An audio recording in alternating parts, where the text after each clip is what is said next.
بسم الله الرحمن الرحيم يا أيها الذين آمنوا توبوا إلى الله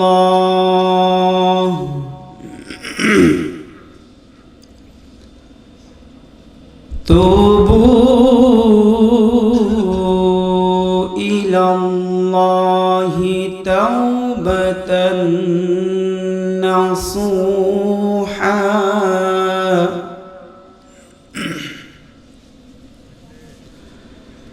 وقال تعالى في مقعد آخر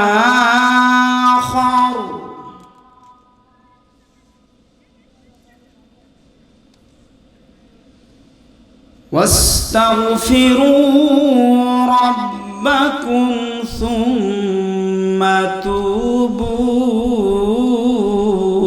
إليه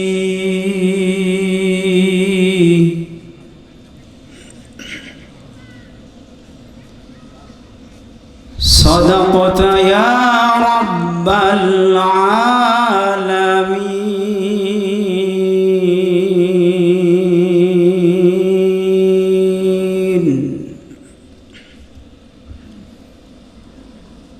وعن أبي هريرة رضي الله تعالى عنه قال سمعت رسول الله صلى الله عليه وسلم والله إني لأستغفر الله وأتوب إليه في اليوم أكثر من 70 مرة. وقال النبي صلى الله عليه وسلم يا أيها الناس توبوا إلى الله واستغفروه فإني أتوب في اليوم 100 مرة. وقال النبي صلى الله عليه وسلم التائب من الذنب كمن لا ذنب له أو كما قال النبي عليه الصلاة والسلام.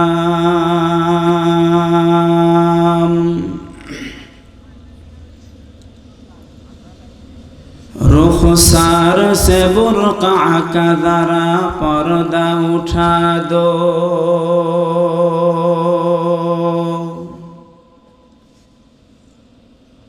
रुखसार से बुर्का का जरा पर्दा उठा दो,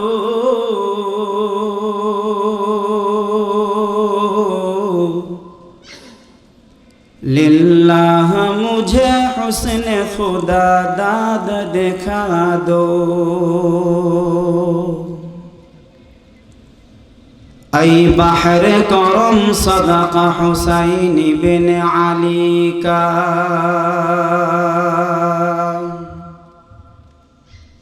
ऐ बहर करम सदका हुसैन बिन अली का,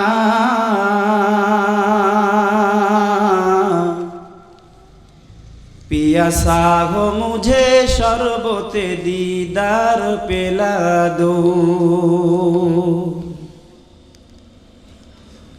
मैं दूर हो मजबूर हो ऐ सैयद आलम, मैं दूर हो मजबूर हो ऐ सैयद आलम,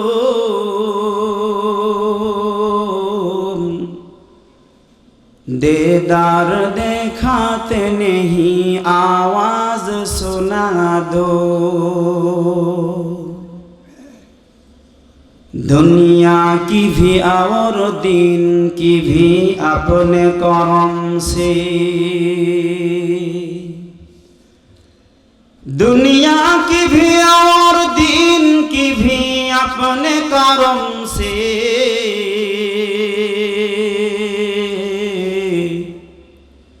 बिगड़ी हुई बातों को मेरी आज बना दो, बिगड़ी हुई बातों को मेरी आज बना दो।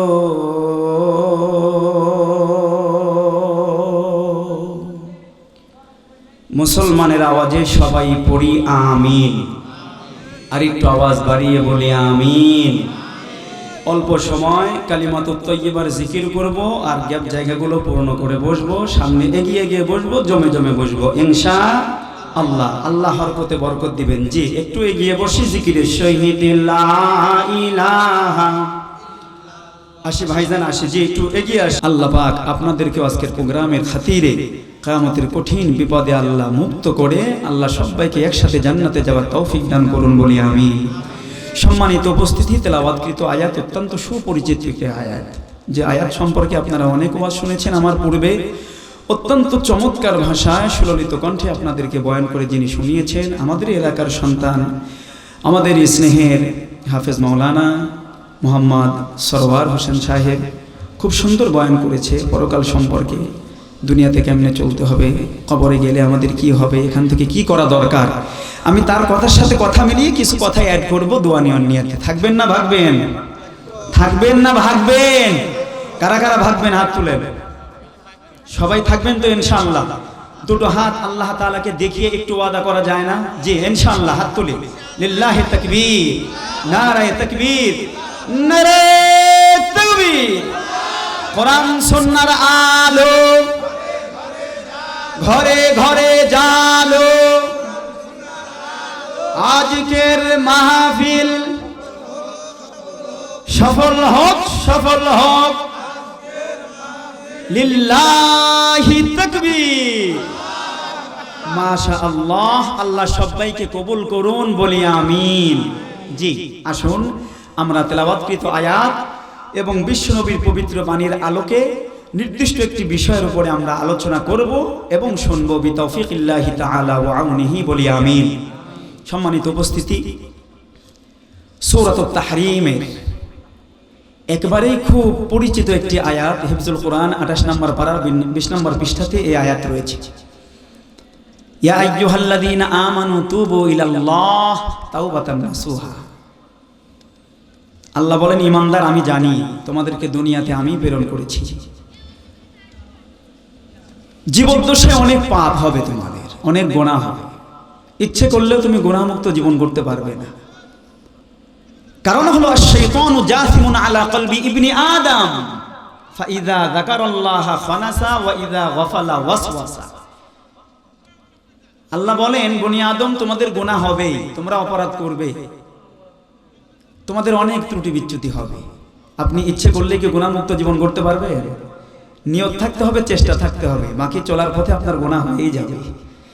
কারণ হলো আল্লাহ বলেন, শয়তানকে এমন একটা পাওয়ার দেওয়া হয়েছে যে শয়তান সবসময় বনি আদমকে ধ্বংস করার জন্য তার কলবের উপরে জেঁকে বসে থাকে, কখন তাকে গুনাহগার বানাবো। আর এই ক্ষমতা শক্তি আল্লাহই দিয়েছেন। এদিকে আল্লাহ তাআলা আবার তার বান্দাদেরকে জান্নাত দেওয়ার জন্য ওয়াদাও করেছেন। কেমনে দিবে? শয়তান তুই যতই ধোঁকা দিস, যদি আমার বান্দা তার ভুল বুঝতে পেরে চোখের পানি ফেলে আমার কাছে খাঁটি তওবা করতে পারে, মাফ করে জান্নাত দিয়ে দিব। আল্লাহু আকবার। তাহলে আল্লাহ তাআলা আমাদেরকে কতটা সুযোগ দিয়েছে। নিরাশ হওয়ার কোনো কারণ নাই। আমার পর্দার অন্তরালে মা বোনদেরকে বলবো, মা গুনাহ হবেই, হয়েছে। আল্লাহ পাক আমাকে আপনাকে জান্নাত দেওয়ার জন্য একটা সিস্টেম দিয়েছেন, সেটা হলো তাওবাতুন নাসুহা, খাঁটি তওবা। কি তওবা? 3 কাজের সমন্বয়ে তওবা হয়।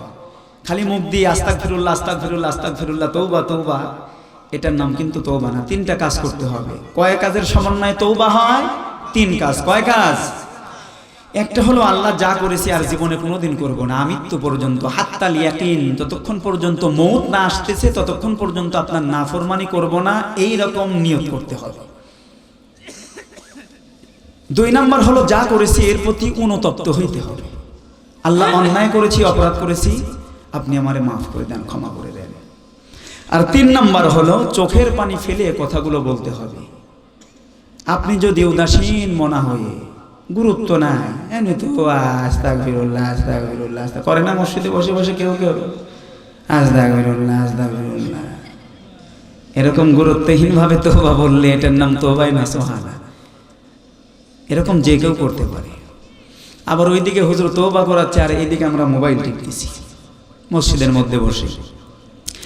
আবার মরদ ঠাকুর সেজে বাবু মেরে বসে মরদ দোয়া করে, ঠাকুর সেজে বাবু মেরে, তা আবার এরকম অন্যদিকে তাকায় আছে, কোনো গুরুত্ব নাই। এইরকম ভাবে তওবা ইস্তেগফার করলে এটাকে তাওবাতুন নাসুহা বলা হয় না। চোখের পানি ফেলতে হবে। বলে হুজুর আমার তো চোখের পানি আসে না, আমি তো আবু জেহেল মার্কা লোক, কলবটা একবারে পাথর হয়ে গেছে, গুনাহ করতে করতে, চুরি করতে করতে, মিথ্যা বলতে বলতে, সিটারি করতে করতে কলব পাথর হয়ে গেছে, চোখের পানিতে আসে না হুজুর। রহমাতুল্লিল আলামিন বলেন চোখের পানি না আসলে কমাস কম একটু কান্নার ভান হলেও কর, আসতেছে না তো বাইর হচ্ছে না চোখের পানি, কারণ গুনাহ করতে করতে কলবে মরিচিকা পড়ে গেছে। দুনিয়াতে এমন কোনো পাপ নাই যে মরদ করে নাই, কেমনে আসবে? দিল তো একবারে কঠোর হয়ে গেছে, নরম না, ভগ্ন হৃদয় না। তো না আসলেও চোখের পানি কমস কম কি করতে হবে? কান্নার ভান ধরা লাগবে। এই 3 কাজের সমন্বয়ে যদি কোনো একজন বান্দা তওবা করতে পারে, ওর গুনাহ পুরো বিশ্ব ভরে গেছে গুনাহ করতে করতে, গোটা দুনিয়া গুনাহ করতে করতে একবার ফ্লাপ হয়ে গেছে। আল্লাহ বলেন এরপরেও যদি বুঝতে পেরে খাঁটি তওবা করতে পারো, আমি আল্লাহ তোমারে মাফ করে দেব। সুবহানাল্লাহ। কারণ বান্দার গুনাহ যত বড়ই হোক আল্লাহর রহমতকে অতিক্রম করতে পারে না। আল্লাহু আকবার বলেন। যত বড় গুনাহ আপনি করেন আর আপনার গুনার পরিমাণ যতই হোক, আল্লাহর রহমতকে আপনি কখনো অতিক্রম করতে পারবেন না। এত রহমত নিয়ে আল্লাহ পাক তার জায়গাতে তার মতো করে বসে আছেন। সুবহানাল্লাহ। ডাকতেছেন ডাকতেছেন, আয়, দরওয়াজা খোলা। দৈনন্দিন, এই যে এখন কত বাজে? 10টা 40। দৈনন্দিন আল্লাহ তাআলা গভীর রজনীতে তার গুনাহগার বান্দাদেরকে বিশেষ করে ডাকতে থাকে, গুনাহগার বান্দাদেরকে। আলামিম মুস্তাগফিরিন ফাআগফির লাহ, আলামিম মুস্তারজিকিন ফাআরযুক লাহ, আলা মুবতালান ফাওয়াফিয়াহু। আল্লাহু আকবার বলেন। আল্লাহ ডাকতে থাকেন দৈনন্দিন গুনাহগারদেরকে টার্গেট করে। কে আছো? গুনাহ করতে করতে জিহ্বা নাপাক করে ফেলেছো, গুনাহ করতে করতে কলব নাপাক, গুনাহ করতে করতে হাত দুটো নাপাক, গুনাহ করতে করতে চক্ষুদ্বয় নাপাক। চোখের গুনাহ, হাতের গুনাহ, জিহ্বার গুনাহ, কানের গুনাহ, কলবের গুনাহ, এতটাই গুনাহ করেছো নিরাশ হয়ে গেছো। আল্লাহ বুঝি তোমার তওবা, তোমার ইস্তেগফার কবুল করবে না। না না না গোলাম, ভুল বুঝিও না, আমি আল্লাহ তোমারে ক্ষমা করবার জন্য সদা প্রস্তুত। আমার কাছে খাঁটি দিলে তওবা কর, আমি আল্লাহ তোর জিন্দেগির সব গুনাহ মাফ করে দেব। কে আসো বান্দা? ঘরে চাউল নাই, ডাউল নাই, অভাব, হুজুর আমার জন্য দোয়া করবেন, আমার বড় অভাব, আমার 2টি সন্তান ঢাকায় লেখাপড়া করে, ওদের পেছনে মান্থলি প্রতি মাসে আমার 30,000 টাকা খরচ হয়, কিন্তু সংগ্রহ করা আমার একার পক্ষে সম্ভব হচ্ছে না। আল্লাহ কয় গোলাম, হুজুরকে বলার দরকার নাই, আব্বাজানকে বলার দরকার নাই, শ্বশুর শাশুড়ির কাছে টেলিফোন করবার কোনো দরকার নাই, বড় ভাই ছোট ভাই, বড় বোন ছোট বোন, কাহারও কাছে জিকির দেওয়ার দরকার নাই।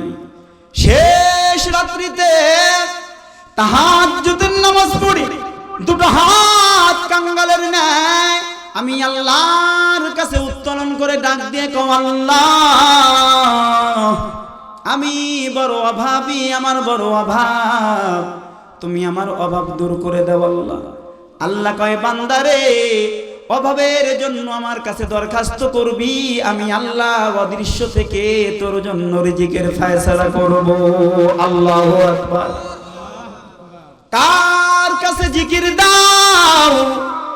যার কাছে ধর্ণা দিলে, জিকির দিলে, যার কাছে আওয়াজ দিলে, যার কাছে প্রার্থনা করলে তোমার কাজ হবে, তুমি তো তার কাছে একটাবার মোনাজাত দাও না। একটুখানি তাহাজ্জুদের নামাজ পড়ে আমার কাছে দোয়া কর, আমি আল্লাহ তোর মনের আশা বাঞ্ছনা পূর্ণ করব রে বান্দা। কিন্তু নামাজের মাধ্যমে, ধৈর্যের মাধ্যমে আমার কাছে চাও।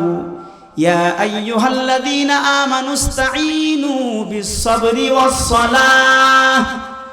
আল্লাহ কয় 2টা আমলের মাধ্যমে আমার কাছে প্রার্থনা করবি, সাহায্য চাইবি। 2টা আমলের মাধ্যমে আমার কাছে চাইবি রে বান্দা। 1 নাম্বার আমল ধৈর্য, আর 2 নাম্বার আমল সালাত। যাবতীয় সংকটের প্রতিকার হলো সবর ও সালাত।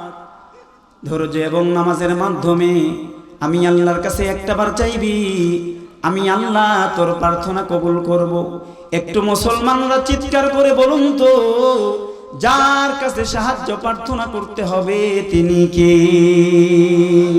আওয়াজ দিয়ে বলেন কে? রাহমাতুল লিল আলামিন ডাক দিয়ে বলেন, গোলাম ও আমার উম্মত, ইযা সাআলতা ফাসআলিল্লাহ ওয়া ইযা ইসতাআনতা ফাসতাইন বিল্লাহ। চাবার যদি প্রয়োজন হয় আমার মাওলার কাছে চাও, বাবার কাছে চাইবে না। বাবার কাছে দোয়া চাইবে, আব্বা আমার জন্য দোয়া করবেন, আর চাইবেন মাওলার কাছে। আল্লাহর নবী ডাক দিয়ে কয়, ও আমার উম্মত, চাওয়ার প্রয়োজন যদি হয় আল্লাহর কাছে চাও, কোনো কিছুর সাহায্যের দরকার হলে আল্লাহর কাছে চাও। আরেকটিবার চিৎকার করে বলুন তো, আমাদের সাহায্যকারী যিনি তিনি কে? নবীর একজন সাহাবী, নাম তার হযরতে সালাবা রাদিয়াল্লাহু তাআলা আনহু। যুবক একজন সাহাবী, 16 বছর বয়স। একটু আওয়াজ দিয়ে বলেন তো, কয় বছর বয়স? 16 বছর বয়সের সাহাবী হযরতে সালাবা রাদিয়াল্লাহু তাআলা আনহু তওবা করেছিলেন আল্লাহ তাআলার কাছে, কিন্তু জিন্দেগিতে কোনো গুনাহ ছিল না। গুনাহ না করে আল্লাহর কাছে বারবার তওবা করেছিলেন। আল্লাহ পাক তওবার বিনিময় তার মর্যাদা বাড়িয়ে দিয়েছিলেন। আল্লাহু আকবার বলেন। নবীর সাহাবী হযরতে সালাবা রাদিয়াল্লাহু তাআলা আনহু মদিনার পথ ধরে চলতেছেন। যাইতে যাইতে হঠাৎ করে আল্লাহ তাআলার একজন বান্দি গোসলখানায় পর্দা লটকে গোসল করতেছেন। গোসলখানার চারপাশে যেই কাপড় আছে, বাতাস এসে হঠাৎ করে কাপড়টা উড়ে যায়। নবীর সাহাবী সালাবার নজরটা মনের অজান্তেই তার দিকে পড়ে যায়। হয় না এমনটা আমাদের? চলতে চলতে কিন্তু হঠাৎ করে কোনো একজন বান্দার গোসলখানার দিকে, বান্দির গোসলখানার দিকে নজর চলে যায়। সাহাবী হযরতে সালাবার নজরটা হঠাৎ করে পড়ে গেল। আরবিতে বলা হয় নজরে ফুজাআ, হঠাৎ দৃষ্টি, হঠাৎ দৃষ্টি। সাহাবী মনে মনে ভাবতে শুরু করলেন, আল্লাহ, বেগানা নারীর দিকে আমার নজরটা হঠাৎ করেই পড়ে গেল। আমার তো মনের মধ্যে বিন্দু পরিমাণ ইচ্ছে ছিল না তার দিকে তাকানো, কিন্তু আমার নজরটা মনের অজান্তেই পড়ে গেল। আমার মনে হয় এই হঠাৎ দৃষ্টি দেওয়ার কারণে, বেগানা নারীর দিকে হঠাৎ নজর করার কারণে আমল নামাতে আপনি গুনাহ লিখেছেন। হে মালিক, আমার বড় ভয় হয় এই সংবাদটা আপনার প্রিয় হাবিব রহমাতুল্লিল আলামিনকে আপনি আয়াত নাজিল করে জানিয়ে দেন কিনা। আমার বড় ভয় হয় না জানি রহমাতুল্লিল আলামিনের কাছে এই সংবাদ চলে যায়, আল্লাহর নবী সাল্লাল্লাহু আলাইহি ওয়াসাল্লাম যদি জানতে পারে তার সাহাবী আমি সালাবা এই গুনাহটা করেছি, কিন্তু বিন্দু পরিমাণ তার কিন্তু আমলনামাতে গুনাহ লেখা হয় নাই। কারণ নজরে ফুজা, আপনি রোড দিয়ে চলতেছেন, রাস্তা দিয়ে চলতেছেন, হঠাৎ করে যদি কোনো বেগানা নারীর দিকে আপনার নজর যায় আর আপনি যদি সঙ্গে সঙ্গে আপনার দৃষ্টি উঠায় নেন, আল্লাহর নবী বলেন উম্মত রে, তোমার আমলনামায় বিন্দু পরিমাণ গুনাহ লেখা হবে না। সুবহানাল্লাহ বলেন।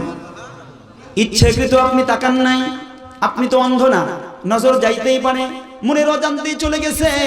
আপনি সঙ্গে সঙ্গে যদি আপনার দৃষ্টি উঠান, আমলনামায় কোনো গুনাহ লেখা হবে না। এই ব্যাপারে আল্লাহর নবী তার জামাতা আসাদুল্লাহিল গালিব হযরতে আলী রাদিয়াল্লাহু তাআলা আনহুকে লক্ষ্য করে বললেন, আলী রে, ইয়া আলিয়ু লা তুতবিইন নজরাতান নজরাতা ফা ইন্না লাকাল উলা ওয়া লাইসাত লাকাল আখির। আল্লাহু আকবার। হে আলী, রাস্তায় চলতে হঠাৎ করে যদি কোনো বেগানা নারীর দিকে তোমার নজর যায়, সঙ্গে সঙ্গে তোমার দৃষ্টি উঠিয়ে নিবা, ইচ্ছাকৃত তার দিকে আর তাকিয়ে থাকবা না। প্রথম দৃষ্টি যেইটা হঠাৎ করে গিয়েছে ওইটা আল্লাহ মাফ করে দিবেন, কিন্তু পরে যদি আপনি তার দিকে তাকিয়ে থাকেন আর মনে মনে ভাবেন চোখ শুকা গেলি আলী, এমনটা যদি আমি মনে মনে করেন তাহলে কিন্তু গুনাহ হয়ে যাবে। হঠাৎ দৃষ্টি বললে গুনাহ হবে না, আপনি তওবা করবেন, ইস্তিগফার করবেন, আস্তাগফিরুল্লাহ আস্তাগফিরুল্লাহ আস্তাগফিরুল্লাহ, আল্লাহ মাফ করে দিবেন। কিন্তু বর্তমান সমাজের যুবকরা মনের ইচ্ছায় বেগানা নারীর দিকে নজর করে থাকে। কথা বলুন ঠিক কিনা?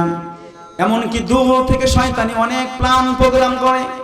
আল্লাহর নবী বলেন, উম্মাত, এমন করে তুমি যদি কোনো বেগানা নারীর দিকে তাকিয়ে থাকো তো আল্লাহ পাক কিয়ামতের মাঠে তোমারে ধর পাকড়াও করবেন, গ্রেফতার করবেন। নবীর সাহাবী হযরতে সালাবা রাদিয়াল্লাহু তাআলা আনহু নিজেকে ছোট মনে করলেন, না না, আমি এইটা ঠিক করি নাই, আমি একজন রহমাতুল্লিল আলামিনের সাহাবী হয়ে আমার চক্ষু কেন বেগানা নারীর দিকে গেল? না, এইটা আমি বড় অপরাধ করেছি। আমার মুখমণ্ডল, আমার চেহারা আর নবীকে আমি দেখাইব না। আল্লাহ বুঝি অসন্তুষ্ট হয়েছেন, আমার নবীর কাছে কোরআনের আয়াত নাজিল করে আল্লাহ আমার সম্পর্কে মুনাফিকের আয়াত নাজিল করে জানিয়ে দিবেন। না না, আমি রহমাতুল্লিল আলামিনের দরবারে যাব না। এই চিন্তা ভাবনা করে হযরতে সালাবা রাদিয়াল্লাহু তাআলা আনহু উনি আর নবীর দরবারে গেলেন না। একদিন, দুই দিন, তিন দিন, 4 দিন, 5 দিন, 7 দিন পর্যন্ত সালাবার বিশ্ব নবীর দরবারে কোনো খবর নাই। আল্লাহর নবী অন্যান্য সাহাবায়ে কেরামকে বারবার ডাক দিয়ে সালাবা সম্পর্কে জানতে চাচ্ছেন, কি রে আমার সালাবা কোথায়? আজ কয়েকদিন পর্যন্ত সালাবার কোনো পাত্তা নাই, কোনো খবর নাই, কোনো খোঁজ নাই। একজন সাহাবী সালামা সম্পর্কে সঠিক তথ্য দিতে না পারায় আল্লাহর নবী খলিফাতুল মুসলিমিন আমিরুল মুমিনিন হযরতে ওমর রাদিয়াল্লাহু তাআলা আনহুকে ডাকলেন এবং হযরতে সালমান ফারসিকে ডাকলেন। ডাক দিয়ে বললেন, ওমর, আজ কয়েকদিন পর্যন্ত আমার সালাবার কোনো খবর নাই, কোনো খোঁজ নাই। ওমর রে, তুমি কি জানো আমার সালাবা সম্পর্কে আল্লাহর নবীর সাহাবী আমিরুল মুমিনিন হযরত ওমর রাদিয়াল্লাহু তাআলা আনহু ডাক দিয়ে বললেন, লা ইয়া রাসূলুল্লাহ, আমি কিচ্ছু বলতে পারবো না। অন্যান্য সাহাবায়ে কেরামকে আল্লাহর রাসূল একই প্রশ্ন করলেন। সকল সাহাবীরা বললেন, সালাবা সম্পর্কে আমার কাছে কোনো খোঁজ নাই, ইয়া রাসূলুল্লাহ, আমিও কোনো তথ্য দিবার পারবো না। আল্লাহর নবী একজন সাহাবীর অনুপস্থিতির কারণে ডাক দিয়ে বললেন, ওমর কই রে আমার সালমান। হযরতে ওমর এবং হযরতে সালমান রাদিয়াল্লাহু তাআলা আনহু সহ কয়েকজন সাহাবায়ে কেরামকে ডাকলেন। নবীজি ডাক দিয়ে বললেন, তোমাদের এই টিম, তোমাদের এই দল শুধুমাত্র কেবলমাত্র আমার সাহাবাকে খোঁজ করবার জন্য আমি নির্ধারণ করলাম। আল্লাহু আকবার। একজন সাহাবী নাই, নবীর কলিজার মধ্যে ধাক্কা, আহা আমার সাহাবী কোথায়? কেমন উম্মত দরদি বিশ্ব নবী রাহমাতুল লিল আলামিন। একজন সাহাবীর অনুপস্থিতির কারণে নবীজি সইতে পারলেন না, সঙ্গে সঙ্গে একটা টিম গঠন করলেন। ওই টিমকে নির্দেশ দেওয়া হলো, ওমর এই টিমের তুমি হলো প্রধান, তুমি নিজের নেতৃত্বে এই টিম নিয়া আমার সাহাবার খোঁজ যতক্ষণ পর্যন্ত না পাওয়া যায় ততক্ষণ পর্যন্ত খুঁজতেই থাকবা। আল্লাহু আকবার। সাহাবা কেরামের এই দল সাহাবাকে খোঁজ করবার জন্য মদিনার অলিতে গলিতে তন্ন তন্ন করে খুঁজতেছে, কিন্তু কোথাও সাহাবার কোনো সন্ধান পাওয়া গেল না। হযরতে ওমর সাহাবায়ে কেরামকে নিয়ে পরামর্শ করলেন, না বিশ্বনবী যেহেতু আমাদেরকে অর্ডার করেছেন, সাহাবার খোঁজ না পাওয়া পর্যন্ত বিশ্বনবীর দরবারে গেলে পারে নবীজি রাগ করবেন, নবীজি কষ্ট পাইবেন, চলো আর একটু খোঁজ করে দেখি। সাহাবায়ে কেরামের ওই দল মক্কা এবং মদিনার মাঝখানে একটা পর্বতমালা, ওই পর্বতমালার দিকে ছুটলেন, যে এটা একবারে সীমান্ত প্রান্ত, মক্কা এবং মদিনার শেষ সীমানা। ওই জায়গাতে যাওয়ার পর খলিফাতুল মুসলিমিন আমিরুল মুমিনিন হযরতে ওমর রাদিয়াল্লাহু তাআলা আনহু লক্ষ্য করে দেখলেন কয়েকজন বেদুইন ওখানে মেষ চড়াচ্ছে। আল্লাহর নবীর সাহাবী হযরতে ওমর বেদুইনদেরকে ডাক দিয়ে বললেন, এইদিকে এসো। এ ভাই, সালাবা সম্পর্কে তোমাদের কোনো খোঁজ আছে? বেদুইনরা ডাক দিয়ে বললেন, কে সালাবা? আমরা বলতে পারবো না, আপনাদের জবান থেকে তার নামটা শুনছি, এ পর্যন্ত সালাবা সম্পর্কে আমাদের কাছে কোনো খোঁজ নাই, কোনো খবর নাই। সাহাবায়ে কেরাম টেনশনে পড়ে গেলেন, কি ব্যাপার? এইটা সীমান্ত এলাকা, মদিনার বিভিন্ন জায়গাতে খোঁজ খবর করলাম, কিন্তু কোথাও কোনো সাহাবার সন্ধান পাওয়া গেল না। একবার লাশ সীমান্ত, এই জায়গাতেও যদি সাহাবার খোঁজ না পাই, রহমাতুল লিল আলামিনের কাছে কেমনে আমরা দাঁড়াইব? কি বলবো? আল্লাহর নবী জিজ্ঞেস করলে আমরা কি উত্তর করব? এই কথাগুলো সাহাবায়ে কেরাম পরামর্শ করতেছেন। পথিমধ্যেই বেদুইনদের মধ্যে একজন ডাক দিয়ে বললেন, কে আপনারা? কোত্থেকে আসছেন? হযরতে ওমর বললেন, আমরা রহমাতুল লিল আলামিনের সাহাবী, আমি ওমর। এই যে সালমান ফারসি, প্রত্যেক সাহাবীর নাম বলা হলো। কার খোঁজে আসছেন? বললাম তো ওই যে সাহাবার খোঁজে। বেদুইনদের মধ্যে একজন চিৎকার করে উঠে বলল, ওমর কে সাহাবা বলতে পারবো না, তবে আমরা এতটুকু বলতে পারি, একজন খুব উঁচা লম্বা মানুষ, চেহারাটা একবারে ফ্যাকাশে হয়ে গেছে, শরীরে কোনো গোস্ত নাই, একবারে শুকিয়ে গেছে। আজ একদিন নয়, 2 দিন নয়, 40 দিন পর্যন্ত ওই যে পাহাড় দেখতেছেন, ওই পাহাড়ের ওপরে বসে বসে শুধু কান্না করতেই থাকে। একবারে চেহারাটা পাতলা হয়ে গেছে ওমর। ওর দিকে তাকাইলে বড় মায়া হয়, কলিজার মধ্যে ধাক্কা লাগে। আমরা অনেক কিছু জিজ্ঞেস করি, কিন্তু কোনো উত্তর করে না। ওর দিকে তাকাইলে মায়া হয়। ওর জন্য কোনো খাবারের ব্যবস্থা নেই, কোনো খাদ্যের ব্যবস্থা নেই। ওর মাও নাই বাবাও নাই, ইয়েতিমের মতো কান্না করতে থাকে। প্রশ্ন করলে কোনো উত্তর করে না, সারাদিন কান্না করে রে ওমা। ওমা শুধু একটা টাইম, ওই একটা টাইমে পাহাড়ের ওপর থেকে নিচে নেমে আসে, সেইটা হলো সন্ধ্যাবেলা। দৈনন্দিন সন্ধ্যার সময় আল্লাহর ওই বান্দা কাঁদতে কাঁদতে পাহাড় থেকে নেমে আসে। আমাদের কলিজার মধ্যে বড় মায়া হয়। আমরাও তো গরিব মানুষ, আমরাও তো খুব একটা ধনী মানুষ না, খুব সম্পদের মানুষ না। এই যে দেখতেছেন মেষগুলো, এই মেষের এক বাটি দুধ দৈনন্দিন আল্লাহর ওই বান্দাটার মুখের সামনে আমরা তুলে ধরি। ওমর দুধের বাটি যখন তার সামনে দেই, তার ঠোঁটটা যখন দুধের বাটির সঙ্গে লাগায়, তখনও আল্লাহর বান্দা কান্না করতে থাকে। আমরা দেখেছি ওই আল্লাহর বান্দা যখন দুধ খায়, চোখের পানি দুধের বাটির মধ্যে টপ টপ করে পড়তে থাকে। এত নিষেধ করি আপনি কান্না করবেন না, আপনি কিচ্ছু বলেন না। দৈনন্দিন আপনারা জিজ্ঞাসা করি, কারণটা বর্ণনা করেন তো, কেন আপনি এমন করে কান্না করতে থাকেন? ওমর 40 দিন পর্যন্ত আল্লাহ তাআলার এই বান্দাটা শুধুমাত্র কেবলমাত্র কান্না করতেই থাকে। আমরা এক বাটি দুধ দেওয়ার পর আল্লাহর বান্দা সামান্য কিছু খেয়ে আবার উপরের দিকে চলে যায়। আপনারা যদি দেখতে চান তাহলে দেখতে পারেন, আল্লাহর বান্দা উপরে অবস্থান করতেছে। আল্লাহর নবীর সাহাবী হযরত ওমর রাদিয়াল্লাহু তাআলা আনহু তিনি মনে মনে ভাবতে শুরু করলেন, এই মুহূর্তে আমরা যাব, দেখব হয়তোবা সেই আমাদের সাহাবা হবে। হযরতে ওমর বললেন, চলো দেখি সে কোথায় এখন বর্তমানে অবস্থান করতেছে। সাহাবায়ে কেরামের মধ্যে কোনো একজন ডাক দিয়ে বললেন, আমিরুল মুমিনিন, বেয়াদবি মাফ করবেন, এই মুহূর্তে উপরে যাওয়া ঠিক হবে না, কারণ সে আমাদেরকে দেখার সঙ্গে সঙ্গে ভীত সন্ত্রস্ত হইতে পারে।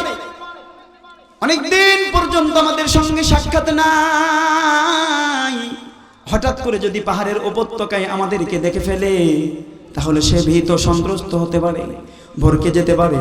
সুতরাং এই মুহূর্তে যাওয়ার দরকার নাই। এনারা তো বলছেন দৈনন্দিন সন্ধ্যার সময় সে নিচে নেমে আসে, যখন নিচে নেমে আসবে তখনই তার সঙ্গে সাক্ষাৎ করব।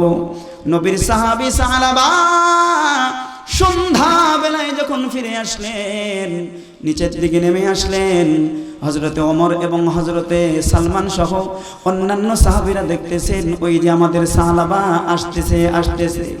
বেদুইনরা এক বাটি দুধ তার সামনে দিলে পরে দুধের বাটি ঠোঁটের সঙ্গে লাগায় আর কান্না করতে থাকে। চোখের পানিগুলো দুধের বাটির মধ্যে পড়তেছে।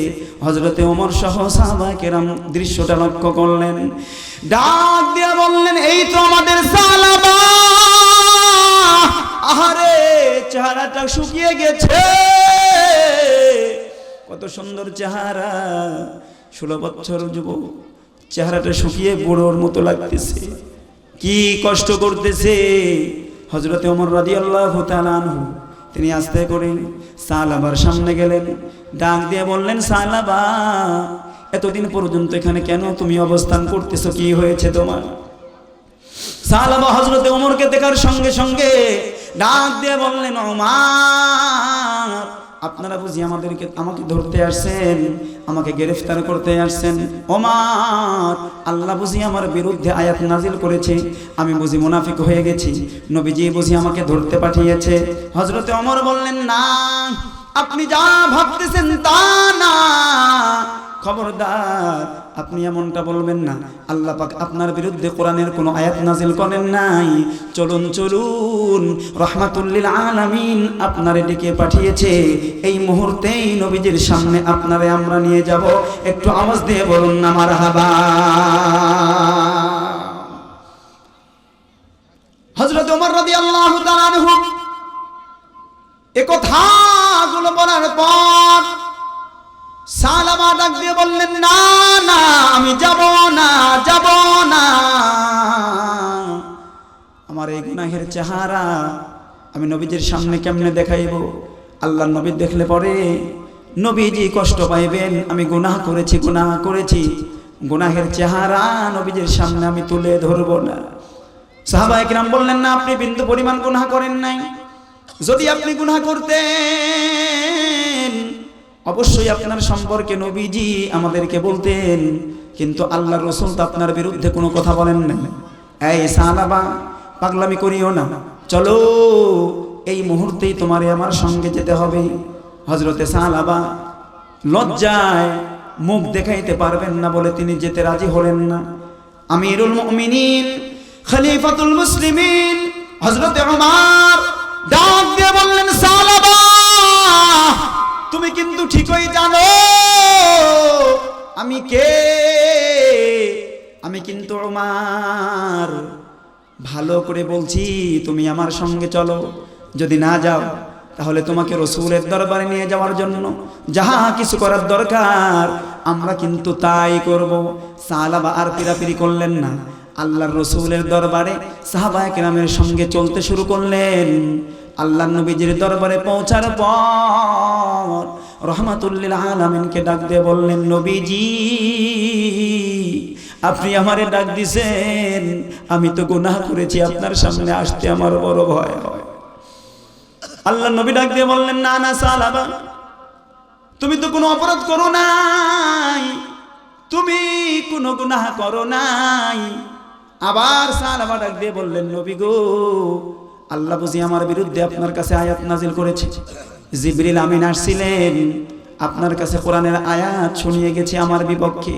বলে, না সাহাবা, তুমি স্থির হও, অস্থির হইও না। আল্লাহ পাক তোমার বিরুদ্ধে কোরআনের কোনো আয়াত নাজিল করেন নাই।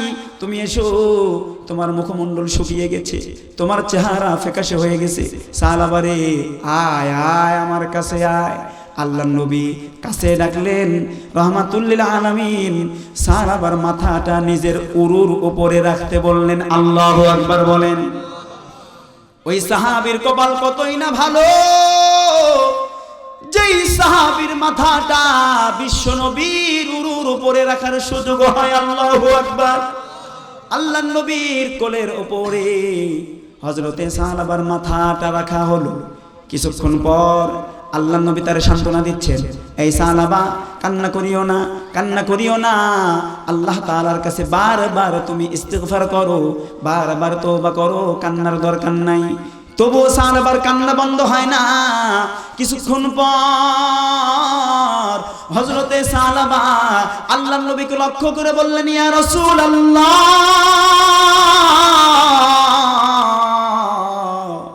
আমার হাড় এবং মাংসের মাঝখানে, আমার হাড্ডি এবং গোশতের মাঝখানে আমার মনে হয় একটা পিঁপড়া হেঁটে হেঁটে বেড়াচ্ছে।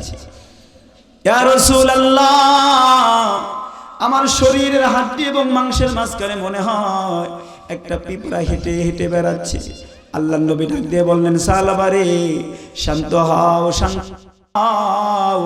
তোমার হাড্ডি এবং মাংসের মাঝখানে যেই পিঁপড়া হেঁটে বেড়াচ্ছে ওটা দুনিয়ার কোনো পিঁপড়া না, ওইটা হলো মালাকুল মাউত, হাজিমুল লাজ্জাত, হযরতে আজরাইল আলাইহিস সালাম। সাহাবা রে, আর বেশি সময় নাই, আল্লাহ পাক তোমারে নিয়ে যাবেন। কিছুক্ষণ পরে আল্লাহর দরবারে তোমারে হাজিরা দিতে হবে। সাহাবা, কান্না করিও না, তুমি কালিমায়ে শাহাদাত জবানে জারি রাখো। সুবহানাল্লাহ বলেন। কালিমায়ে শাহাদাত জবানে রাখো। সাহাবা জবান মোবারকে বারবার কালিমায়ে শাহাদাত উচ্চারণ করতে লাগলেন। আশহাদু আল্লা ইলাহা ইল্লাল্লাহু ওয়া আশহাদু আন্না মুহাম্মাদান আবদুহু ওয়া রাসূলুহু। বারবার সাহাবা কালিমায়ে শাহাদাতের তালকিন শুরু করলেন, জিকির শুরু করলেন। কিছুক্ষণ পর সাহাবার রূহটা আস্তে করে নবীজির কোল থেকে বেরিয়ে চলে গেল। আল্লাহ রাসূল সাল্লাল্লাহু আলাইহি ওয়াসাল্লাম সাহাবায়ে কিরামকে ডাক দিয়ে বললেন, সাহাবীরা, আমার সাহাবার গোসলের ব্যবস্থা করো। সাহাবার গোসলের ব্যবস্থা করা হলো, কাফন পরানো হলো, জানাজার নামাজ কমপ্লিট করা হলো। এরপর আল্লাহর নবী সাহাবায়ে কেরামকে বললেন, সাহাবার লাশটা নিয়া আমার সাথে তোমরা কবরের দিকে রওনা করো। আল্লাহর নবী সাহাবার লাশ নিয়া কবরস্থানের দিকে রওনা করতেছেন। যখন যাইতেছে তখন মনে হয় নবীজির পায়ে কোনো সমস্যা হয়েছে। খুব সতর্কতার সহিত রাহমাতুল লিল আলামিন কদম মুবারক জমিনে রাখতেছেন। সাহাবায়ে কিরামের মধ্যে হযরত ওমর লক্ষ্য করে দেখলেন আল্লাহর নবী এমন করে কেন হাঁটতেছেন? রাস্তার মধ্যে কোনো কাদা নাই, রাস্তার মধ্যে কোনো পানি নাই, কোনো জ্যাম নাই, কোনো যানজট নাই, কিন্তু নবীজি খুব সচেতনতার সহিত পা মোবারক রাখতেছেন। রাস্তার মধ্যে জ্যাম হইলে মানুষ যেমন খুব সতর্কতার সহিত পা রাখে, জ্যাম থাকলে মানুষ যেমন খুব সাবধানতার সহিত পা রাখে, নবীজি ঠিক সচেতনতার সহিত পা রাখতেছে। পেছন থেকে হযরত ওমর ডাক দিয়ে বললেন, ইয়া রাসূলুল্লাহ, রাস্তায় কোনো গাড়ি ঘোড়া নাই, রাস্তায় কোনো জ্যাম নাই, কিন্তু আপনি এমন করে কেন হাঁটতেছেন গো রাসূল? ওগো পয়গম্বর, আপনি এমন করে কেন হাঁটতেছেন? আল্লাহর নবী বললেন, রে ওমর, রাস্তার মধ্যে কোনো জ্যাম নাই, তোমরা দেখতেছো, রাস্তায় কোনো যানজট নাই, তোমরা দেখতেছো। ইন্নী আরাকুম মিন ওয়ারাই কামা আরাকুম, আমি রাহমাতুল লিল আলামিন যা দেখতে পাই তোমরা তা দেখতে পাও না। আল্লাহু আকবার। রে ওমর, তোমরা দেখতেছো রাস্তায় কোনো জ্যাম নাই, কোনো যানজট নাই, কিন্তু আমি নবী দেখতে পাই পুরো রাস্তায় শুধু যানজট আর জ্যাম আর জ্যাম। সুবহানাল্লাহ বলেন। হযরত ওমর ডাক দিয়ে বললেন, নবী গো, কই আমাদের চক্ষু দিয়ে দেখি কোনো জ্যাম নাই। আল্লাহর রাসূল বললেন, না না ওমর, তোমরা দেখতে পাইবা না, আমি নবী দেখতেছি। আল্লাহ দেখার মতো কুদরত শক্তি আমারে দান করেছেন, আল্লাহ পাক আমারে মুজিজা দান করেছেন। আমি দেখতে পাই পুরো রাস্তায় আল্লাহর রহমতের ফেরেশতারা একেবারেই ভরপুর হয়ে গেছে। ও গো রাসূল, কই রহমতের ফেরেশতা? আমরা তো দেখতে পাই না, কি কারণে এত রহমতের ফেরেশতাদের আগমন? আল্লাহর নবী বললেন, ওমর রে, এই যে আমার সাহাবা আল্লাহর কাছে এমন খাঁটি দিলে তওবা করেছে, আল্লাহ পাক আমার সাহাবার তওবা, আমার সাহাবার ইস্তেগফার এত সুন্দর করে কবুল করেছেন যে আমার সাহাবার জানাজায় আল্লাহ রাজি ও খুশি হয়ে তার রহমতের অসংখ্য ফেরেশতাদেরকে অর্ডার করেছেন যেন তারা সাহাবার জন্য দোয়া করে। আল্লাহু আকবার। ওমর, আমার সাহাবার তওবার দাম আল্লাহর কাছে এতই বেড়ে গেছে, যদিও আমার সাহাবা গুনাহ করেন নাই, নজরে ফোজা হঠাৎ দৃষ্টি পড়েছে তো তওবা করেছে, যদিও আমার সাহাবার গুনাহ নাই, গুনাহ না করার পরেও সাহাবা বারবার কান্না করেছেন। আল্লাহর কাছে কান্না করার কারণে, ইস্তেগফারের কারণে আল্লাহ তার মান মর্যাদা বাড়িয়ে দিয়েছেন। চিৎকার করে বলেন না আল্লাহু আকবার। সোনার বন্ধু, হাজার হাজার লক্ষ লক্ষ অগণিত গুনাহ করি দৈনন্দিন, আমরা জেনে না জেনে, বুঝে না বুঝে গুনাহ করি, এরপরেও আমাদের তওবা করার কোনো ইচ্ছে জাগে না, ইস্তেগফারের প্রয়োজন মনে করি না। আল্লাহর নবী বলেন, উম্মত রে, আমি নবীর জীবনে গুনাহ নাই, আমি নবীর জীবনে এক বিন্দু পরিমাণ গুনাহ নাই, এরপরেও আমি দৈনন্দিন ৭০ মাররাতান ৭০-এর অধিক তওবা এবং ইস্তেগফার করেছি। সুবহানাল্লাহ বলেন।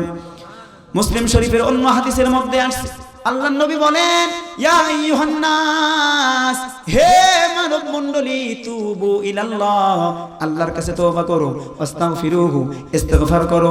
কেন? ফা ইন্নী আতুবু ফিল ইয়াউমি মিআতা মাররা, আমি নবী দৈনন্দিন 100 বার তওবা ইস্তিগফার করি। আল্লাহু আকবার। নবীর জীবনে বিন্দু পরিমাণ গুনাহ নাই। এরপরেও রাহমাতুল লিল আলামিন, সাইয়্যিদুল আম্বিয়া ওয়াল মুরসালিন, সকল নবীর নবী, সকল রাসূলের রাসূল, যার মান মর্যাদা আল্লাহর পরে সমস্ত মাখলুকাতের উপরে, আল্লাহর পরে সমস্ত মাখলুকাতের উপরে আল্লাহ যার মান মর্যাদা বাড়িয়েছেন, সেই নবী যদি দৈনন্দিন 70 থেকে 100 বার তওবা ইস্তিগফার করতে পারে, তাহলে আমরা আপনারা কে যে আমাদের জবান থেকে তওবাই বের হয় না, ইস্তিগফারের প্রয়োজনীয়তা মনে করি না? সম্মানিত উপস্থিতি, আরবি মাস মোতাবেক এইটা রজব মাস। জোরে বলেন কি মাস? রজব মাস। আল্লাহর নবী আমাদেরকে দোয়া শিখাইলেন, হে আমার উম্মত, 5 ওয়াক্ত নামাজের পর এই দোয়াটা পড়ো, আল্লাহুম্মা বারিক লানা ফি রজব ওয়া শাবান ওয়া বাল্লিগনা রমাদান। সকলে আমার সাথে পড়েন, আল্লাহুম্মা বারিক লানা ফি রজাবা ওয়া শাবান ওয়া বাল্লিগনা রমাদান। এই রজব মাস থেকে শুরু হবে, রজব শাবান পর্যন্ত 2 মাসে এই দোয়াটাই প্রত্যেক 5 ওয়াক্ত নামাজের পর পড়তে হবে। অর্থ কি? আল্লাহর নবী বললেন, উম্মত, আল্লাহর কাছে দোয়া করো, আল্লাহুম্মা বারিক লানা ফি রজব ওয়া শাবান, আয় আল্লাহ, রজবে এবং শাবানে, অর্থাৎ রমাদানের পূর্বের 2 মাস, রমজানের পূর্বের 2 মাস, রজবে এবং শাবানে তুমি আমাদের হায়াতে আমালে বারাকা দান করো। আমিন পড়েন।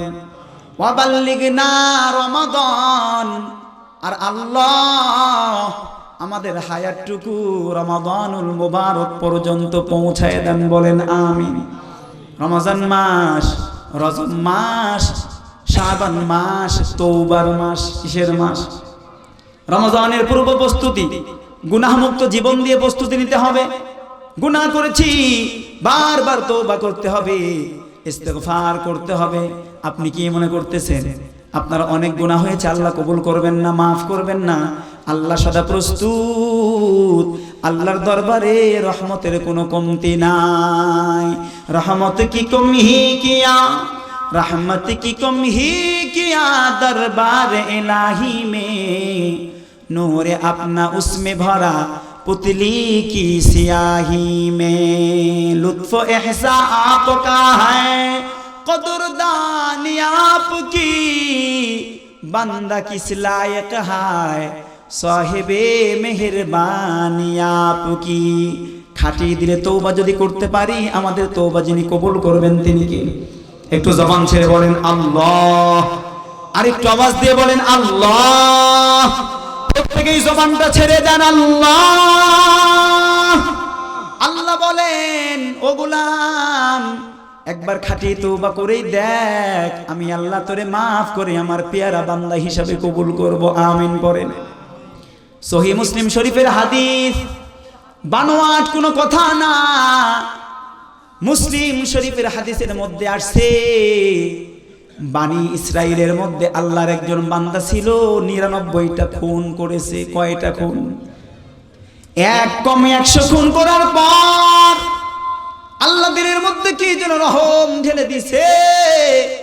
বান্দার মনের মধ্যে অনুতপ্ত আসছে, না রে না, অন্যায় করেছি, অপরাধ করেছি, এমন কাজ করা যাবে না। কিন্তু কেমনে আমার অপরাধ ক্ষমা হবে? আল্লাহ কি আদেও আমার মাফ করবেন? আল্লাহ কি আদেও আমারে ক্ষমা করবেন? মনে মনে ভাবতেছেন।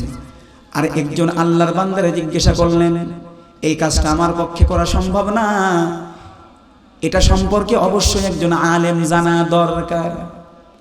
মানে ইসরায়েলের মধ্যে, খ্রিস্টানদের মধ্যে সব থেকে যিনি শিক্ষিত পাদ্রী, সেই পাদ্রীর সন্তান দেওয়া হলো।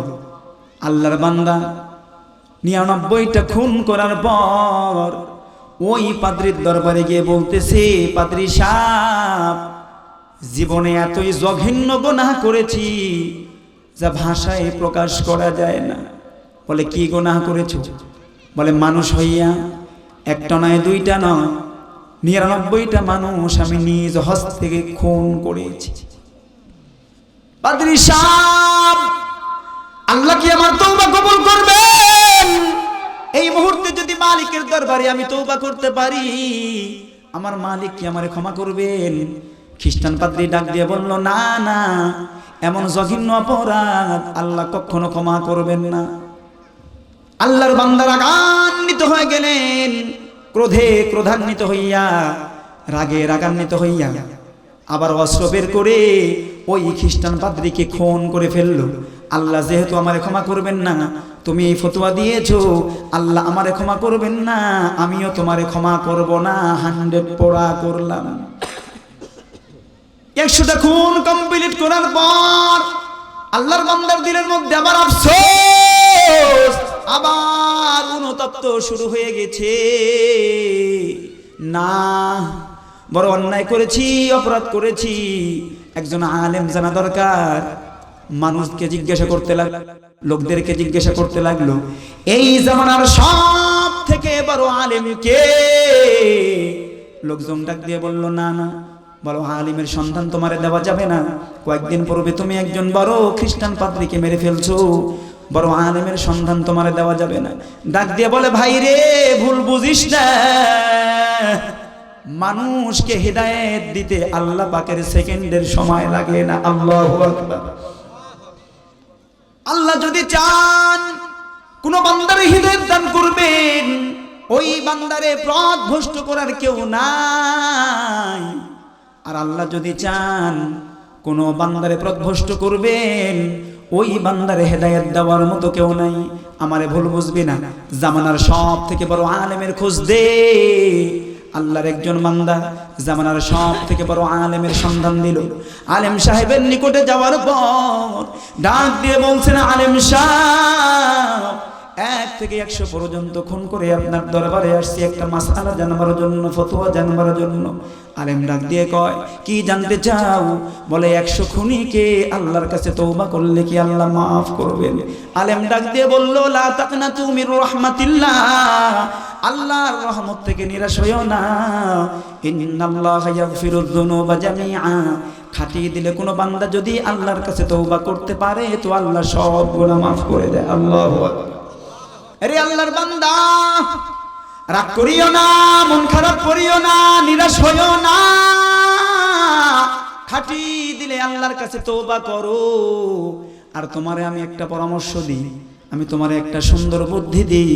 তুমি তওবা করার পর এই এলাকার মধ্যে থাকবে না। কারণ হলো, এই এলাকার মানুষ হইয়া মানুষকে মানুষ খুন করে, এই এলাকার মধ্যে আল্লাহর নাফরমানি বেশি হয়। এদের সঙ্গে জীবন যাপন করলে তোমার জীবনটাও জাহান্নামের দিকে চলে যাবে। এদের সঙ্গে চলবে না। সহবতে সালেহ তোরা সালেহ কোনাদ, সহবতে তালেহ তোরা তালেহ কোনাদ। ভালো লোকের সঙ্গে থাকলে ভালো হওয়া যায়, নামাজের সঙ্গে থাকলে নামাজি হওয়া যায়, গাঁজাখোরের সঙ্গে থাকলে গাঁজাখোর হয়। কথা বলুন ঠিক কিনা? একদিন 2 দিন খারাপের সঙ্গে চলতে চলতে আপনিও খারাপের সহবত প্রাপ্ত হইয়া আপনিও নিজে গুনাহ শুরু করবেন। আর নামাজের সঙ্গে, আল্লাহর প্রিয় বান্দাদের সঙ্গে, তাকওয়া সম্পন্ন বান্দাদের সঙ্গে, মুত্তাকিনদের সঙ্গে চলতে চলতে আপনার ভেতরে মুত্তাকির ঘ্রাণ চলে আসবে, মুত্তাকির গুণ চলে আসবে। আপনিও নামাজের টাইমে নামাজ বাদ দিয়ে চলতে পারবেন না, আপনি নামাজের টাইমে চাষতলে বসে থাকতে পারবেন না। আপনার কলিজার মধ্যে নামাজের প্রেম মায়া মহব্বত সৃষ্টি হবে। রে আল্লাহর বান্দা যুবক, 100 খুন করেছো, খাটিয়ে দিলে তওবা করলে আল্লাহ কবুল করবেন। কিন্তু তোমারে পরামর্শ দিই, এই গ্রামের মধ্যে থাকবে না। এই গ্রামের মানুষ কেউ ভালো না। আল্লাহর বান্দা আলেমের পরামর্শ অনুযায়ী ওই গ্রাম ত্যাগ করে ভালো একটা এলাকার দিকে রওনা করলেন। মাঝ পথে যাওয়ার পর আল্লাহ পাক আজরাইলকে অর্ডার করছে, রে মালাকুল মাউত, যারে যা যা যা আমার বান্দাটারে আমার কাছে নিয়া। এ মালাকুল মাউত, ওর টাইম শেষ হয়ে গেছে, আর টাইম নাই, আমার বান্দাটারে আমার দরবারে হাজিরা দিতে বল। মালাকুল মাউত আল্লাহর বান্দার রূহটা কবজ করলেন। আল্লাহর বান্দার বডি পড়ে আছে, আসমান থেকে দুইটা ফেরেশতার দল তার নিকটে আগমন করে। একদল রহমতের ফেরেশতা, আরেক দল গজবের ফেরেশতা। আল্লাহর বান্দার সামনে দাঁড়িয়ে দাঁড়িয়ে তারা ঝগড়া শুরু করছে। তারা পরস্পর ঝগড়া করা শুরু করছে। কিসের ঝগড়া? রহমতের ফেরেশতারা কয়, আল্লাহর এই বান্দারে আমরা জান্নাতে নিয়ে যাব। আল্লাহু আকবার বলেন। গজবের ফেরেশতারা বলে, না না, তোমরা নিতে পারবা না, এই ভালো মানুষ না। একটা নয়, দুইটা নয়, 100 মানুষকে, জিন্দা তাজা মানুষকে খুন করেছে। একজন বড় খুনি, এর জাহান্নামে নেব। কিসের জান্নাত? এর জন্য জান্নাতের দরওয়াজা খোলা নাই। রহমতের ফেরেশতারা কয়, তোমরা জানো না আল্লাহর বান্দা ইন্তিকালের পূর্বে আল্লাহর কাছে এমন খাঁটি তওবা করেছে, আল্লাহ তার তওবা কবুল করেছেন, বিনিময়ে আল্লাহ তার জান্নাত দিয়েছেন। আল্লাহু আকবার বলেন। রহমতের ফেরেশতারা বলে, আমরা নিয়ে যাব। গজবের ফেরেশতারা কয়, না না, আমরা তার জাহান্নামের দিকে নিয়ে যাব। আর জান্নাতের ফেরেশতারা বলে, না না, আমরা তার জান্নাতে নিয়ে যাব। দুই দল ফেরেশতার মধ্যে যখন ঝগড়া লাগছে, আল্লাহ পাক তৃতীয় আরেকজন ফেরেশতাকে ডাক দিয়ে কয়, যা ওদের মাঝে গিয়ে সুন্দর ফয়সালা করে দে। ফেরেশতা ডাক দিয়ে কয়, মাওলা কেমনে আমি বিচার করব, ফয়সালা করব? বলে, আমি আল্লাহ তোরে বুদ্ধি দেব, যা। ওখানে যাওয়ার পর তোর মাথায় অটোমেটিকলি বুদ্ধি চলে আসবে। তৃতীয় ফেরেশতা এসে বলে, ভাই তোমাদের মাঝে কি হয়েছে, কেন ঝগড়া করতেছো? বলে, দেখেন তো, বান্দা গুনাহগার জাহান্নামে নিতে চাই, ওরা নিতে দেয় না। রহমতের ফেরেশতারা বলে, বান্দা মুত্তাকি, ওরা জাহান্নামে নিতে চায়, আমরা জান্নাতে নিতে চাই, নিতে দেয় না। না, আমি তোমাদেরকে সুন্দর একটা সুরাহা করে দিই, শোনো। এই বান্দা যেখান থেকে রওনা দিয়েছে আর যেই দিকে যাওয়ার নিয়ত করেছে, বান্দা তো পথের মাঝখানে ইন্তিকাল করেছে। এখান থেকে মাপ ধরো, যেই খারাপ গ্রাম ছিল ওখান থেকেই তো আল্লাহর বান্দা রওনা দিয়ে ভালো এলাকার দিকে রওনা করেছে। যেখান থেকে আল্লাহর বান্দা বিদায় নিয়েছে, এই জায়গা থেকে আমরা মাপ দেব। যদি আল্লাহর বান্দার ইন্তিকালটা খারাপ গ্রামের নিকটবর্তী হয়, তাহলে গজবের ফেরেশতারা আল্লাহর বান্দারে নিয়ে যাবে। আর যদি এখান থেকে ভালো গ্রামের নিকটবর্তী হয়, তাহলে আল্লাহর বান্দাটারে রহমতের ফেরেশতারা জান্নাতে নিয়ে যাবে। আল্লাহু আকবার বলেন। তৃতীয় ফেরেশতার কথা শুনে দুই দল ফেরেশতা বলল, হ্যাঁ তাই হোক, সুন্দর পরামর্শ, এবার আপনি পরিমাপ করুন। আমরা পরিমাপ করব না। আল্লাহ পাক কুদরতের নজর দিয়ে দেখতেছে, আমার বান্দাটা খারাপ গ্রামের নিকটবর্তী আছে, সঠিক পরিমাপ করলে আমার বান্দা জাহান্নামের প্রতীক হইবে। আল্লাহ ফেরেশতাদেরকে ডাক দিয়ে কয়, ও ফেরেশতার দল, আমার বান্দাটারে 1 বিঘত ভালো এলাকার দিকে ঠেলে দে। আল্লাহু আকবার। মুসলিম শরীফের হাদিস, একটা কথাও বানোয়াট ভাবে আমি বলছি না, মুসলিম শরীফের হাদিস।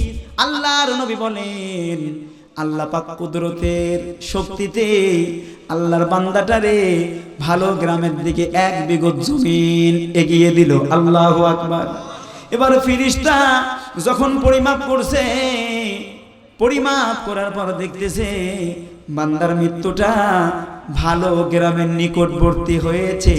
ফেরেশতা ডাক দিয়ে কয়, আমার যেই হিসাব, যেই অঙ্ক ছিল, সেই অঙ্কে আল্লাহর বান্দা ভালো এলাকার নিকটবর্তী হয়েছে, সুতরাং তারে রহমতের ফেরেশতাদের কোলে তুলে দাও।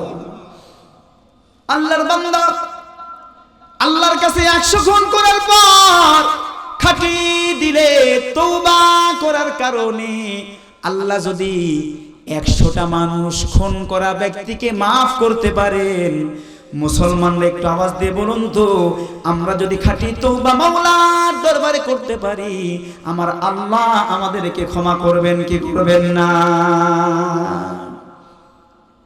বান্দার গুনাহ যত বড়ই হোক, আল্লাহর রহমত ওভারটেক করতে পারে না। আল্লাহ এই জন্য বারবার কোরআনের বিভিন্ন আয়াতে বলছেন, গোলাম রে ইস্তাগফিরু রাব্বাকুম, তোমার পালনকর্তার নিকটে তোমরা ইস্তিগফার করো, সুম্মা তুবু ইলাইহি, ইস্তিগফারের পর সেই আল্লাহর কাছে তোমরা তওবা করো। আমি আপনাদের কাছে অনুরোধ করব, এটা রজব মাস, আর একটা মাস সামনে আছে শাবান মাস, এরপরে রমাদানুল মুবারক। জীবনে যা অন্যায় করেছেন, অপরাধ করেছেন, এর প্রতি অনুতপ্ত হয়ে আল্লাহর কাছে দৈনন্দিন আস্তাগফিরুল্লাহ আস্তাগফিরুল্লাহ। পর্দার অন্তরালে মা বোনরা আছেন, আল্লাহ তাআলার কাছে বারবার ইস্তিগফার করবেন।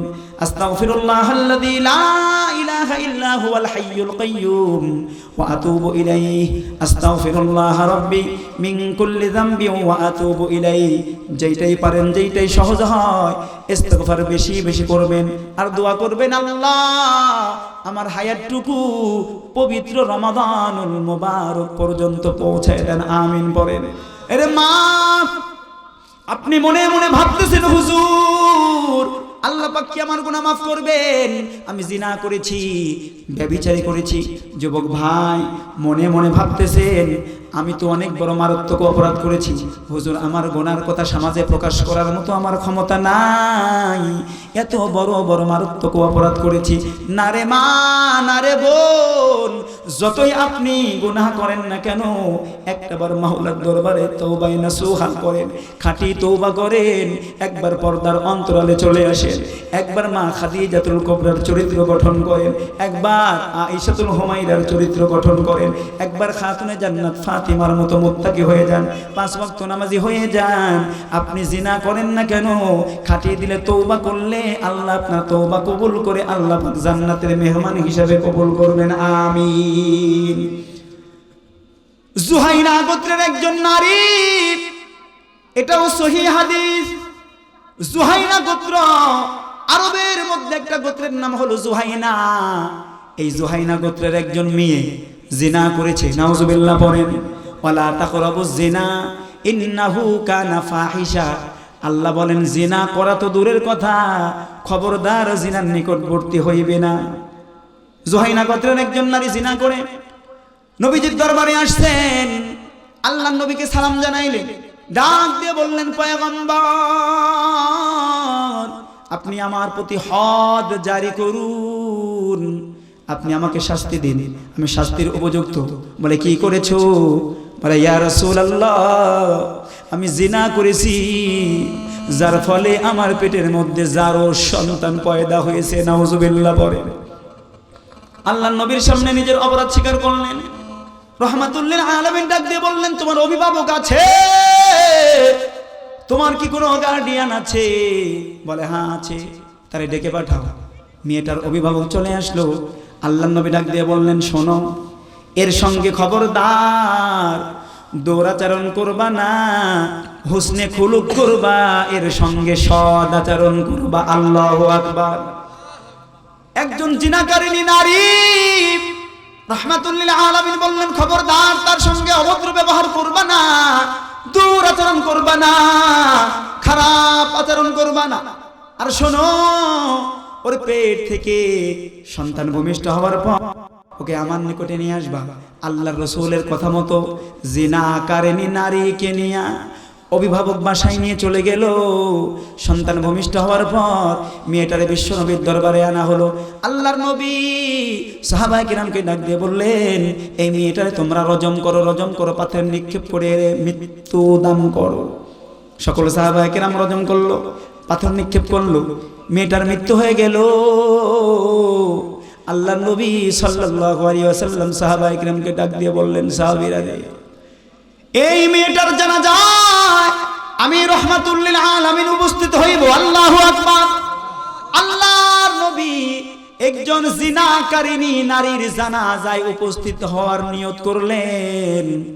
মুহূর্তের মধ্যে হযরতে ওমর রাদিয়াল্লাহু তাআলা আনহু লুকমা দিলেন, ইয়া রাসূলুল্লাহ আপনি কার জানাজায় অংশগ্রহণ করবেন?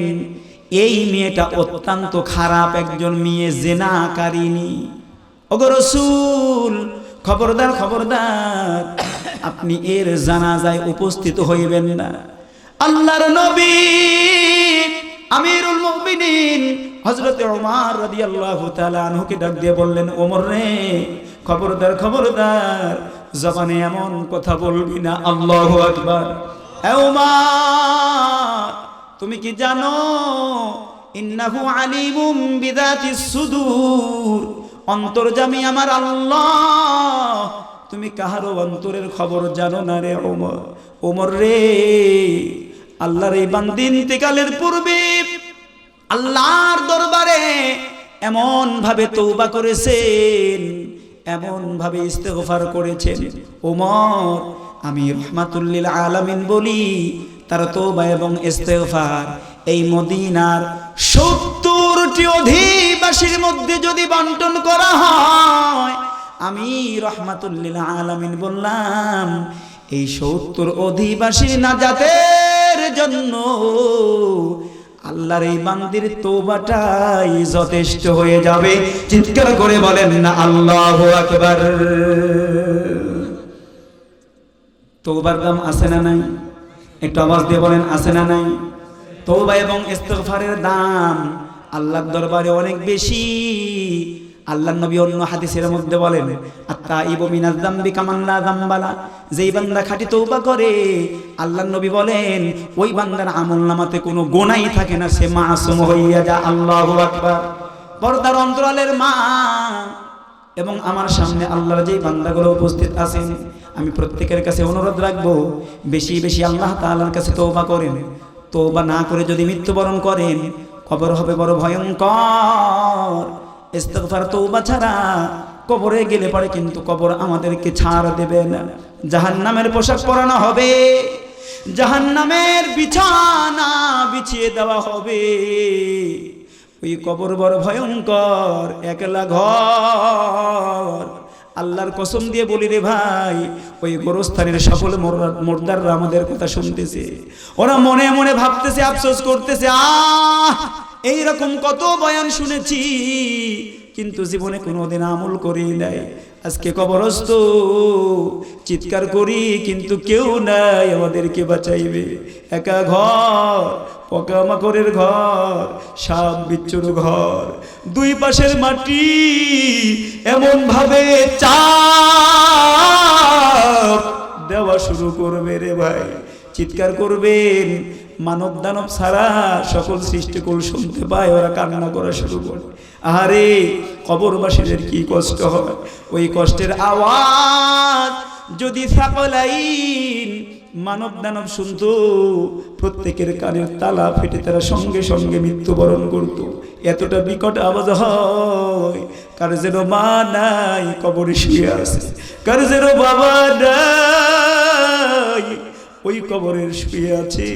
বাবা বারবার ডাকতেছে, সন্তান আমার জন্য কিছু সদাকা কর, আমি তো নামাজ পড়ার টাইম পাই, আমি দুনিয়াতে তেলাওয়াতুল কোরআন করতে পারি নাই, জিকরুল্লাহ আল্লাহর জিকির করতে পারি নাই, শুধু গুনাহ আর গুনাহ নিয়ে কবরে আসছি। বাবা, লক্ষ লক্ষ কোটি কোটি টাকা তোদের কাছে রেখেই আসছি খালি।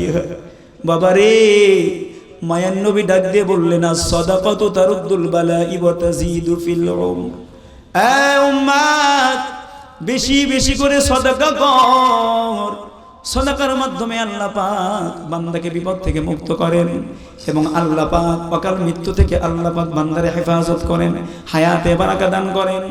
ও ভাই, ওই মা বাবা তো আজকে আপনার কাছ থেকে খাবার চায় না, কাপড় চায় না, পোশাক চায় না, ওরা কিন্তু পিঠাটা কিচ্ছুই চাচ্ছে না, আপনার সম্পদও চাচ্ছে না, তাদের রেখে যাওয়া সম্পদ থেকে একটুখানি তারা চাচ্ছে। যখন আপনি সামান্য কিঞ্চিত করেন, আল্লাহর নবী বলেন, উম্মত রে, তোদের মৃতদের জন্য যখন তোরা কিছু সদকা করো, ওই সদকাকে আল্লাহ তাআলা নূরে রূপান্তরিত করে তোর মা বাবার অন্ধকার কবরে লাইট এবং আলোর ব্যবস্থা করে দেন। চিৎকার করে বলেন না আমিন।